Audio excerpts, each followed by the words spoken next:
let's get into some MVP power rankings. We're only looking at the top 5 candidates here because, well, the list has very much narrowed down at this point in the year. Really. We start at number 5, Harris. It is Anthony Davis, who honestly has kind of entered the MVP conversation in the last maybe 2 weeks because he's just been so incredible. He averaged 35 points per game in February. He dropped a 53 and 18 game a couple weeks ago, or last week, I should say. The Pelicans are the 5 seed or the 6 seed in the West right now. They're playing great basketball. Or at least Anthony Davis is. Ever since DeMarcus Cousins has gone away, it's just kind of been the Anthony Davis show. I love watching him. I think it's fantastic to see him playing really well. The brow is back. He's having a great season again. I think this season, maybe you could have said it last year, but I think this season has really solidified him in terms of individual ability as one of the 5 best players in all of basketball. I don't think you can even argue that anymore. He needs to win a playoff game, which is why I can't give him the MVP. He has to win a playoff game before he can win an MVP. But I think just in terms of individual ability, got to be top 5. I will throw this out there just as a reminder to everyone. Anthony Davis has not yet turned 25 years old. No, he's not. So, yeah, he's super young. Yes. Speaking of super young, let's get to number 4 on our list. It's Giannis, the Greek freak himself. It is. And fun fact, I can finally spell his name with one try. I can't. Thank you very much. No, but Giannis has been spectacular. I will say this, though. It is almost insulting to how good he is that the Bucks are only 6th in the Eastern Conference with who has been one of the 5 best players in the NBA this year. It is stunning to me that they haven't been any better than 6th. He's averaging career highs in points per game, rebounds per game, and field goal percentage. He still can't shoot threes. He can't really shoot at all. Doesn't need to. He doesn't need to because he's one of the best finishers in the entire NBA. He's so young and already so good. He's going to win an MVP at some point in his career. If Russell Westbrook can win an MVP and James Harden can win an MVP, Giannis can win an MVP. And I think he's going to within the next at least 3 years. With Giannis in particular, I'll mention the age thing as well here. He only just turned 23 a couple months ago. Not fair. So Giannis, a super young player. What do you make of him when it comes to the Bucks and the way that they look going forward under Giannis? I'm a little bit worried because they don't seem to be building correctly around him. Their entire philosophy as a team should be, let's just put as many shooters around him as we possibly can. And if anything, they've done the exact opposite. They keep drafting people who fill up the lane. You know, you get a John Henson, a Chris Middleton, Malcolm Brogdon. These aren't shooters. These are guys who like to drive to the bucket, get fouls, and kind of clog up the lanes. And I just don't think it's a good fit for him. I would think in the offseason they try to make a little bit of a change away, but with Jason Kidd gone, I think they can finally open up Giannis a little bit more. Get to number 3 then, Steph Curry of the Warriors. You know what? I don't care that he's missed 11 games.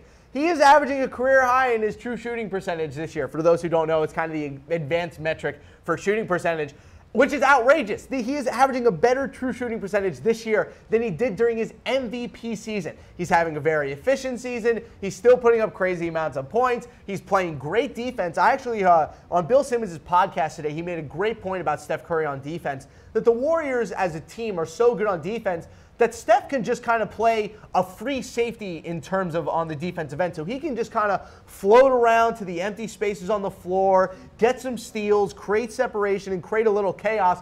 And he's been playing almost his career best levels of defense. So I have to put him in here even with the missed games.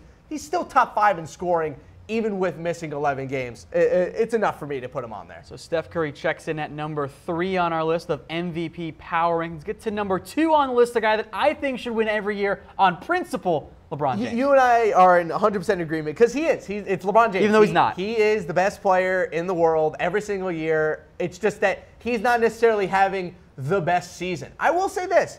He is not having as good of a season right now as he did in the beginning of the year. I know he just had a great February, but in terms of his overall efficiency and points and how the team is playing, he is not having as good of a season as he started off with, which makes a lot of sense, seeing as he's now looking at a career high in minutes this season at the age of 33. So not exactly what you're looking for out of LeBron James in terms of his overall minutes played, but again, he's having another insane season. He's almost averaging a triple-double. It's just, I think if the Cavs didn't have that weird midseason lull where the whole offense and defense just explode into little tiny pieces, I think he would be the MVP favorite right now. But fun fact, the Cavs still don't play defense. LeBron is at number 2, which means your number 1 player in terms of MVP power rankings, James Harden. Gotta be. And honestly, I think when it comes down to whoever wins the MVP, it comes down a lot to who is having a lot of iconic moments during the season.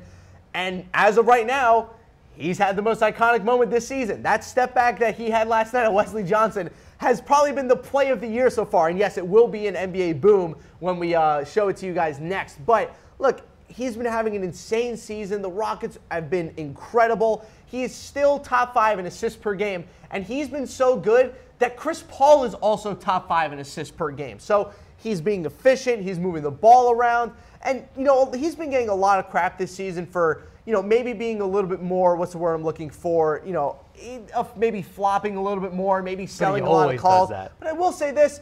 You have to give him credit for his style of play, being able to get to the line so much. And not being able also to get to the line, 28% of his points come from the free throw line. So he's hitting his free throws, he's getting to the line, he knows how to work the referees. I think he's been the best player in the NBA this season, and the Rockets are so good because of it. I can't wait to see if he actually shows up in the playoffs this year. Well, we'll see with that. I still think it should always be LeBron James because he is the best player in the NBA, and that Cavs team would fall apart without him. James Harden, by the way, is the player version of the Toronto Raptors. He's always great in the regular season, then you put him in a playoff game and he completely folds. So let's see what happens in the playoffs.